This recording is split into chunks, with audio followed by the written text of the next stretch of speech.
રેવા સેતુ દર વર્ષે તિલકવાડા અને શહેરાવ ઘાટની વચ્ચે જે કામ ચલાઉ પુલ બને છે તે કામ ચલાઉ પુલનું કામ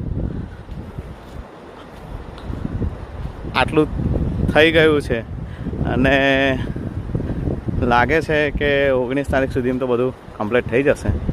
અને આપ જોઈ રહ્યા છો તે પ્રમાણે જિલ્લા વહીવટી તંત્રની ટીમ પણ આજે તેનું નિરીક્ષણ કરવા માટે આવી છે.